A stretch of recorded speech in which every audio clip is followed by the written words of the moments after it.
Welcome to College Launch. I am your host, Mary Roberts, and I'm passionate about the subject of transition, and particularly the transition that students make when they move from home to college. Today, our guest is Lindsay Page from Harvard University. Lindsay, please tell us about yourself. Well, thanks very much for having me, Mary. My name is Lindsay Page, and currently I work at the Center for Education Policy Research at Harvard University. We're a research center affiliated with the Graduate School of Education there. And speaking of transitions, I'm actually about to make a transition of my own. After 2 great years at CEPR, the Center for Education Policy Research, I'll be transitioning to a faculty position at the University of Pittsburgh at their School of Education. And that's so exciting. You're in a transition of your own. That's right. And of course, what caught my eye, first on Twitter and then led me to a Time magazine article called Stemming the Tide of Summer Melt, is that you and your colleague Ben Castleman conducted a very interesting study about texting and its effect on lower income students' ability to matriculate at college. That's right. That's right. And this article talked about why the summer months are so important. Would you like to talk about that? Sure, I'd be glad to. So after students get accepted into college, typically in the spring of their senior year of high school, it's a big cause for celebration. The acceptance letter is received, and everybody can celebrate. The high schools can be proud of themselves that their students are going on to college.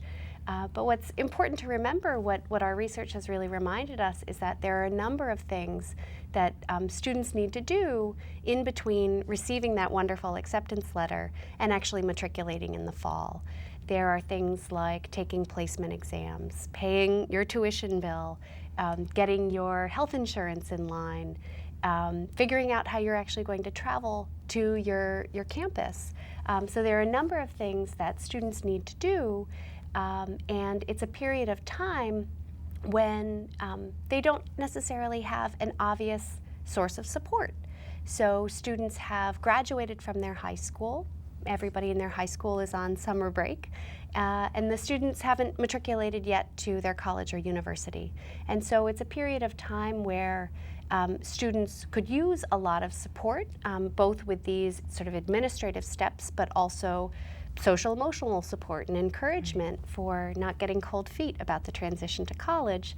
And it's a period of time where nobody is necessarily owning that student, is necessarily encouraging that student and nudging that student along in order to complete the steps that he or she needs to complete and to stay confident about making the transition to college. Well, yes, I remember reading in the article that Ben Castleman called these summer months the nudge-free time. That's right, exactly. So like I just said, it's a period of time when, when we think about students in high school students have a teacher in all of their different subjects reminding them, here's what you need to do tonight in terms of reading, in terms of your homework, in terms of things that are due a little bit further along. Once students get to college, their professors are providing them with syllabi to remind them to really pace out their coursework for the entire semester. But during the summer months, nobody is necessarily serving in that capacity to remind students of what they need to be doing in a timely way to stay on track for matriculation in the fall. Well, I agree with you. I have had parents that I've worked with call it a time when students are suspended. That's right. And I literally see them on a suspension bridge between home and college. That's right. Exactly. So our work has really thought about what can we do to help nudge or encourage students along to better support them in making this transition. Yes, so you have a very interesting research study, and I'm wondering how you got involved in this study about texting, Sure. particularly lower income students. Yeah. So I'm glad to tell you more about that. My colleague Ben Castleman, who unfortunately is not able to be with us today, and this is because he has also made a transition of his own to the University of Virginia, where he's joined the faculty, just finishing up at the Harvard Graduate School of Education. So my involvement in this work really builds on work that Ben did together with a faculty member at Boston College named Karen Arnold. And they began with a number of qualitative interview studies where they were investigating what the transition to college looked like for students, particularly students from lower income backgrounds. And what they found from interviewing students during that time was that the summer, in their words, the summer was a particularly tumultuous time for students, that even students who were graduating high school in good standing, students who had college plans well in place, were reconsidering where or even whether to enroll in college. And so Ben and I together collaborated in really descriptive work to understand to what extent is that really a common phenomenon? Was that a situation that was unique to this group of kids that they interviewed, or is this something that we see everywhere that's really generalizable? And what we found through looking at a variety of different data sources, so Ben and I are both quantitative researchers primarily, so we rely heavily on quantitative data, different data sets at the national level with various school districts. What we find is that this idea of summer melt, kids getting to the end of high school with college plans well in place, but then failing to matriculate in the fall, we find that this is a very generalizable, very common phenomenon. In a lot of urban public school districts, we find that as many as 1 in 5 students who intend to go on to college in the fall actually fail to matriculate. So were you finding that this is more common among lower income students? That's right. Than middle class students? Yeah, that's right. So we found that rates of summer melt are related to things like students' socioeconomic status, students' achievement levels in high school, so that it seems as though, our focus has particularly been on kids from lower income backgrounds. So among kids who are college ready, they get into college, again, they have plans well in place at the end of high school.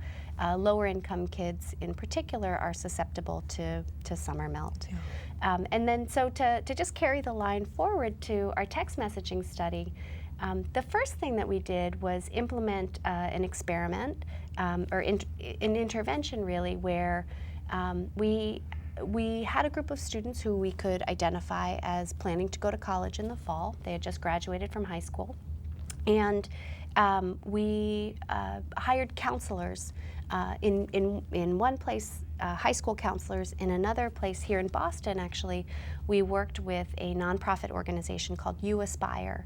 And they are focused particularly on financial aid, issues of college affordability, and they have financial aid advisors that work with students in all of the Boston public high schools. So in Fulton County, Georgia, we worked with a set of high schools, and then here in Boston, we worked with You Aspire to have counselors or advisors reaching out to students proactively over the summer to ask them how are they doing with their college plans, what do they need help with, what kind of questions do they have, and always inviting them in to receive support in person. And what we found was that this kind of proactive outreach was very beneficial for students. It not only increased the rates with which they were able to matriculate to college on time, but when we are able, with the data sources that we have, to be able to follow kids through many semesters of college, it's not just that they're enrolling in college, but they're also persisting in college at higher rates. So that study when you think about that kind of intervention in a very cost-constrained environment, you always want to think about, well, how could we do this kind of outreach work more efficiently and more cost-effectively? That intervention cost us on the order of $150 to $200 a student. So it's not wildly expensive, but there's always room for improvement. And so what we then wanted to do was think about different ways that we could do this kind of outreach work, again, in a more cost-effective way. What we found from that first summer was that the counselors and advisors were really spending a large majority of their time reaching out to students. And what we also found was that the best way to reach out to students was via text message. Text message and also Facebook were hands down the best ways to find students, reach out to them, and actually get them to respond. So then what we did the following summer was we said, well, if text message is really the most effective way to reach out to students, let's continue to text students, but let's think about doing it in an automated way so that counselors weren't the ones spending hours actually writing text messages to students. So what we did last summer was we actually hired a text message provider, and we collected information on the students to whom we wanted to provide outreach. And about students, we knew their name, we knew their cell phone number, and we knew where they intended to go to college as of high school graduation. From those colleges, we gathered information about things like when the tuition bill was going to be sent, when the tuition bill was due, what the URL was for the university's student web portal, when placement exams could be taken, those kinds of things. And we used that information to provide students with a set of text messages over the summer that provided them with personalized information that they needed to know about the steps that were required to be completed in order for students to matriculate on time in the fall. And we sent these students, it was about 10 text messages, so we sent these students about 10 text messages through the summer with this personalized or customized information. And the messages, each message also gave students the opportunity to text back if they wanted assistance. And so if they texted back, then the platform, it was all automated, so the platform would then send an email to the advisor who was assigned to that student, and then the advisor could follow up with the student to provide additional support.